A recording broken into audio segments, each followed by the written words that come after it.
Welcome friends, প্রত্যেককে স্বাগত আমাদের ইউটিউব চ্যানেলে। যে সমস্ত ভিউয়ার্সরা প্রথমবার চ্যানেলটি দেখছেন তারা অবশ্যই চ্যানেলটিকে সাবস্ক্রাইব করে দেবেন এবং চ্যানেলের পাশে থাকা বেল আইকনটি প্রেস করবেন যাতে এই ধরনের খবরাখবর সবচেয়ে আগে সবচেয়ে দ্রুত আপনাদের কাছে পৌঁছে যায়।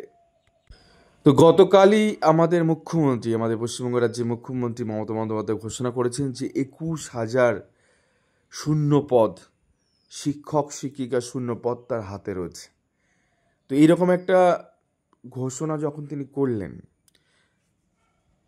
তখন আপামর সমস্ত পশ্চিমবঙ্গবাসীর একটা মনে কৌতূহল দানা বেঁধেছে যে এই ভ্যাকান্সিটা কিসের ভ্যাকান্সি। কারণ তিনি বলার সময় এও বলেছেন যে 35,000 শিক্ষক নিয়োগ আমরা এই মুহূর্তে নোটিফিকেশান দিয়ে আমরা করছি, তো তারপর আরও 21,000 রয়েছে। এখন এই শিক্ষকটা হতে পারে প্রাথমিক শিক্ষক, এই শিক্ষকটা হতে পারে আপার প্রাইমারি স্কুলের শিক্ষক, এই শিক্ষকটা হতে পারে 9, 10, 11, 12 শিক্ষক। কলেজ সার্ভিসের সম্ভবত হবে না, কারণ এত ভ্যাকেন্সি কলেজ সার্ভিসে খুব একটা হয় না। তো কলেজ সার্ভিসকে আমরা ক্রস দিয়ে রাখলাম। সেকেন্ড হচ্ছে, যদি স্যাংশন ভ্যাকেন্সি তিনি বলে থাকেন তাহলে এগুলো ইনক্লুড হতো এই যে পার্টিকুলার এই রোববার যে এক্সাম হতে চলেছে এবং আগামী রোববার 7 এবং 14, সেখানে এগুলো ইনক্লুড হয়ে যেত। কারণ এত বড় একটা ডিজাস্টার, লজিক বলছে এত বড় একটা ডিজাস্টার ঘটে যাওয়ার পরে যদি ভ্যাকান্সি সত্যিই হাতে থাকতো 9, 10, 11, 12, তাহলে ঢালাওভাবে আরও কিছু ভ্যাকান্সি এর সাথে অ্যাড করে প্রায় 50 থেকে 60,000 শূন্য পদে তারা কিন্তু নিয়োগ করলেও করতে পারতো, কিন্তু সেটা করেনি। মানে এত বড় ডিজাস্টার, অর্থাৎ এসএসসি 26,000 চাকরি বাতিল হয়ে যাওয়ার পরে সেই ভ্যাকান্সি যখন আলাদা করা গেছে, আলাদা সেগমেন্ট হয়েছে, তাহলে এই ভ্যাকেন্সি 9, 10, 11, 12 হতে পারে না। এটা সম্ভাবনা 9, 10, 11, 12 হবে না। কারণ যদি হতো তাহলে এই জায়গা থেকে এতগুলো, মানে এই সরকার তো ক্ষমতা এসে 2011 সালে, আজকে আমরা 2025 সালে দাঁড়িয়ে আছি, তো প্রায় 14-15টা বছরে একটা মাত্র এসএসটি নিয়েছে, আর ইস্যু ভ্যাকেন্সি অনেকটাই ছিল, তো সেগুলো এখানে ইনক্লুড হয়নি। তো অনেক ভ্যাকেন্সি নিয়ে করা যেতে পারতো এই এসএসসিটা, কিন্তু সেটাও করেনি। সামান্য কিছু ভ্যাকেন্সি ইনক্রিজ করে এই এসএলএসটি, সেকেন্ড এসএলএসটি কিন্তু চালিয়ে দেওয়ার চেষ্টা করছে। তো আদতে যেটা মনে হচ্ছে, এই যে শূন্য পদের কথা বলেছেন, সেই শূন্য পদটা মেবি আপার প্রাইমারি এবং প্রাইমারি। আমি এখানে কেন দুটো বলছি তার কারণ, গতকালই মহামান্য হাইকোর্টে আপার প্রাইমারি মামলা আপনারা জানি যে 1200 সামথিং কিছু প্রার্থীদের সেখানে কিন্তু চাকরির একটা নির্দেশ মোটামুটিভাবে এসছে। এখন ওখানে বলা হয়েছে যে প্রথমে তো আপ টু ডেট ভ্যাকেন্সিতে দেয়নি, পরবর্তী কিন্তু 5,000 শূন্য পদের কথা গভর্নমেন্ট অফ এডুকেশন ডিপার্টমেন্ট তারা জানিয়েছে। এই 5,000 শূন্য পদ যদি এখানে হয়ে যায়, বিয়োগ করুন 21 - 5, তাহলে 16,000, তাহলে এক্স্যাক্টলি 16,000 প্রাথমিকের নতুন শূন্য পদ হলেও হতে পারে। আমি বলছি না যে হবেই। এখন প্রশ্ন হচ্ছে, এই শূন্যপদ হাতে নিয়ে কী করবেন?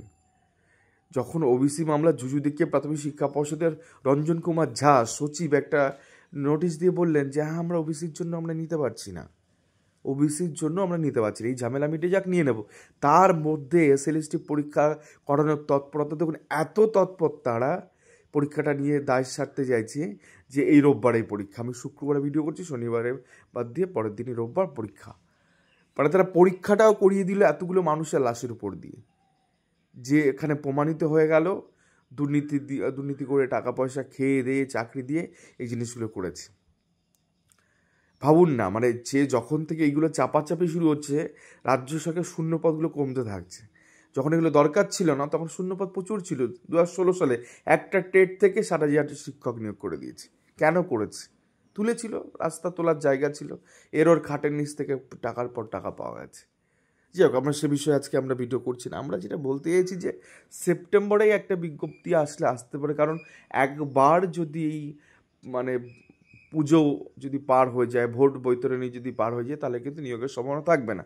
আর এই সরকারটা একমাত্র যেটা মানে যে জায়গাটুকুতে হালকা পাতলা ভয় পায় সেটা হচ্ছে আন্দোলন বা প্রাথমিক শিক্ষা পর্ষদ। তারা এই আন্দোলনটুকুকে ভয় পায়, কারণ যতগুলো নিয়োগ হয়েছে সমস্ত নিয়োগই কিন্তু আন্দোলনের পরিপ্রেক্ষিত হয়েছে।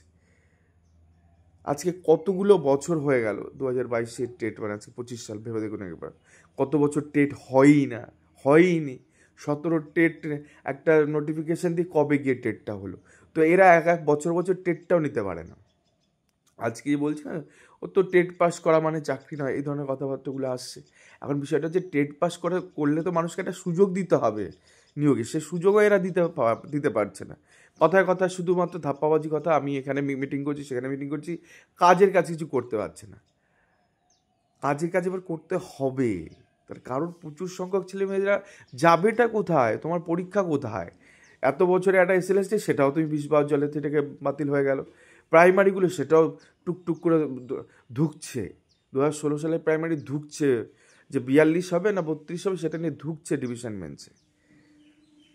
তো খুব মুশকিল। তো সেই জায়গা থেকে এই পুজোর আগে লাস্ট অপরচুনিটি, আমি প্রত্যেকে আবার বলছি লাস্ট অপরচুনিটি, যারা বিভিন্ন অ্যাসপিরেন্ট যারা আছে, যারা জানে প্রাথমিক শিক্ষা পর্ষদকে তারা হারে হারে টের পাচ্ছে যে প্রাথমিক শিক্ষা পর্ষদ এরা সহজে এরা নতজনই হবে না, এরা ছেলেমেয়েদের সাথে ভয়ঙ্করতম খেলা খেলে।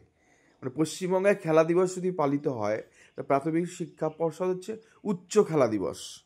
হ্যাঁ, এরা হচ্ছে খেলা দিবসের মাস্টার, খেলা দিবসের স্কুলের প্রিন্সিপাল এরা, ঠিক আছে? কারণ এরা এইভাবে ছেলেমেয়েদের সাথে বঞ্চনা করে যাচ্ছে। টেট নিতে পারে না, মানে লিখিত জবানবন্দি মনে হয় কোথাও ছিল, মানে প্রেস, আমি প্রত্যেক বছর টেট, কত বছর টেট নিতে পারিনি, অত বছরই টেট নিতে পারেনি। তো সেখানে একটা টেট যেটা অনেকটাই স্বচ্ছতার খাতিরে, সেই ডাটাবেসও ধরে রাখার ক্ষমতা এদের নেই। মানে এরা কিচ্ছুটি পারে না, মানে এদের দ্বারা কোনো কিছু সম্ভবই না। এদের একমাত্র জিনিস যে ভাই আমার দাবিদার, তুমি যেহেতু সংস্থা 12 অথরিটি, তুমি দায়বদ্ধ আমাদের কাছে, তুমি নিজে ট্রেনিং করাচ্ছ, নিজে টেট কন্ডাক্ট করাচ্ছ, নিজে ফলাফল দিচ্ছ, তো সেগুলো যদি সবই ঠিকঠাক হয়ে থাকে তাহলে নোটিশটা তো তুমিই দেবে, তুমিই নিয়ে আসবে গভর্নমেন্ট অফ। আর যেখানে অলরেডি একটা সমীকরণ আসছে, তাহলে আবার যাও গিয়ে নোটিশটা আমাকে দাও। কিন্তু এটা কখন করবে? এটা যখনই প্রেশার পড়বে তখন যাবে। এর আগে যেমন একদিন 22 টেটের আন্দোলনটা হলো, তখন গেছে। এবার এটা যদি জোরালো হয়, সবাই যদি পার্টিসিপেশন করে, সব ক্ষেত্রে ছেলেমেয়েগুলো যদি আসে যারা অলরেডি 22 স্টেটে, সংখ্যাটা 50,000 যদি চলে আসে, একটা দিন প্রথমে আসবে এবং যতক্ষণ না দেবে ততক্ষণ ওঠা যাবে। এইটা হচ্ছে কনসেপ্ট। সেপ্টেম্বরে বের করতে গেলে এলাম দেখলাম জয় করলাম, আলেকজান্ডারের মতন করলে কিন্তু হবে না। 11ই সেপ্টেম্বর 2025 যত ম্যাক্সিমাইজ করা যায় শূন্যপদটা, 50,000-এর দাবি নিয়ে গেলে হয়তো 20-25,000 পাওয়া যাবে, এটা বাস্তব রিয়াল ফ্যাক্ট। তো সেইটা করতে গেলে কিন্তু এই যে করুণাময়ী যেখানে রয়েছে, গতদিন আপনার যে পরিমাণ যেটা ছিল তার থেকে আরও কয়েক গুণ বাড়িয়ে সকলকে পার্টিসিপেশন করতে হবে, এবং তারপরেই যে প্রভাব বা যে প্রেশারটুকু পড়বে তার জন্যই কিন্তু এরা এই জিনিসগুলো করবে। এদের হাতে আছে ভ্যাকান্সি। বিভিন্ন সময় বিধানসভা আমরা শুনেছি যে প্রচুর সংখ্যক ভ্যাকান্সি রয়েছে, ভ্যাকান্সি আছে, শূন্যপদ রয়েছে, কিন্তু এরা সেগুলোকে কমপ্লাই করে না। কারণ পশ্চিমবঙ্গের ছেলেমেয়েদের নিয়ে খেলা তো এদের একটা মানে নেশায় পরিণত হয়েছে, এদেরকে একটা নেশায় পরিণত হয়েছে, যেখানে গিয়ে এই জিনিসগুলো ওরা চায় দিনের পর দিন চলে যাক, এরপরে আবার 23-এর রেজাল্ট দেবে, তারপরে 24 হলো না 25-এর টেট হবে, এই করতে থাকবে, দিনের পর দিন চলতে থাকবে। এটা হচ্ছে একটা ব্যাধি। এই ব্যাধির একটা ঔষধ আছে, যে ওষুধটা হচ্ছে 11ই সেপ্টেম্বর ডাবল ডোজের হতে 1 আছে ডাবল ডোজের ওষুধ, যেটা সেপ্টেম্বর মাসে 11 তারিখে পুশ করলে, ইনজেক্ট করলেই একদম সরাসরি, আমি তো বলছি ওই দিনই হয়তো হাতে হাতে দিয়েও দিতে পারে।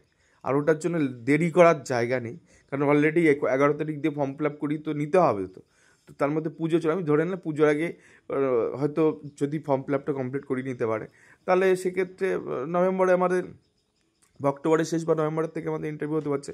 তো 2 মাস তো অন্তত প্রস্তুতির টাইম দেবে। তো যাই হোক, এইটা একটা ব্যাপার যে ডবল ডোজের অ্যাকশন 11 তারিখ পড়লেই, ডবল ডোজের অ্যাকশন পড়লেই, এই যে 2.0 যে ভার্সনটা চলছে, এপিসি ভবন 2.0, একদম যদি ঠিকঠাকভাবে প্রত্যেকে অন্তর থেকে আসে, শারীরিকভাবে আসলে হবে না, মানসিকভাবেও আসতে হবে যে হ্যাঁ এই জিনিসটা আমার। কেউ যদি ও যাচ্ছে আমি কেন যাবো না, বাস ওই চিন্তা করলে হবে না।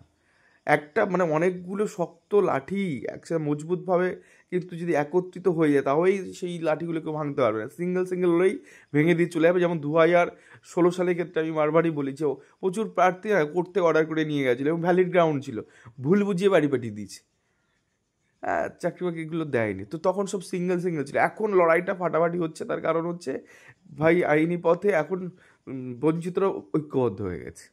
তো এখানেও ঐক্যবদ্ধ হওয়ার ব্যাপার, ঐক্যবদ্ধ হয়ে সমস্ত ভেদাভেদ ভুলে ইগোকে সরিয়ে রেখে ডাবল ডোজ ফেলতে যেতে হবে, এবং গিয়ে যতক্ষণ না নোটিফিকেশন ততক্ষণ কোনো ওঠাউঠি কোনো সিন নেই, ঠিক আছে? গিয়ে আমাদের এরা এরা এই আন্দোলন ছাড়া কোনো অন্য কোনো ভাষা এরা বোঝে না।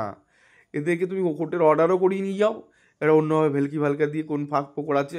এদের যে আইনজীবীগুলো দাঁড়িয়ে আছে তারা দীর্ঘদিন তারা এদেরকে সেফগার্ড করে গেছে, এরা সেফগার্ড করে গেছে। মামলা চলছে, ছেলেমেয়েরা বাচ্চা বাচ্চা ছেলেমেয়েগুলো কোর্টে মামলা করছে, সেই দিন উপস্থিত থাকে না, ঘোরাচ্ছে। এই জন্য 5% মামলা গতদিন কীভাবে ভৎসনা করেছে যে হ্যাঁ এরা থাকে না, একটা জুনিয়রকে দাঁড় করিয়ে দিয়ে হচ্ছে শুনানি হচ্ছে না, এই 5% লাস্টের রিক্রুটমেন্টের 700 তার 5%-এর ওখানে গেলেই ছেলেমেয়েগুলো ওখানে কি শয়তানিটা করছে, বলছে নন জয়নিং সিট, সেখানে বলছে যে যত সংখ্যক মানে যারা কাউন্সিলিংয়ে গেছে অ্যাপয়েন্টমেন্ট তুলেছে কিন্তু জয়েন করে, সেটা হচ্ছে নন জয়নিং। তো সেটা কিন্তু নন জয়নিং না, নন জয়নিং অ্যাবসেন্স সিটও নন জয়নিং, যে কেউ গেল না, সেই সিটটাও পরবর্তী ক্ষেত্রে ওয়েটিং থেকে 5% ওয়েটিং থেকে টানার কথা। বাট এরা নন জয়নিং সেটুকুকেই ধরছে যারা অলরেডি অ্যাপয়েন্টমেন্ট তুলে স্কুলে জয়েন করে নিচ্ছে। এইরকম করে 56টা সিটে মাত্র নিয়োগ দিয়েছে, সেখানে অন্তত 300-400 জন পাওয়ার কথা। সেই মামলাটা এই দিনকে রয়েছে, এই দিন হয়তো যাবে না, দেখা যাক কী হয়। এই ছিল আজকে গুরুত্বপূর্ণ ভিডিও।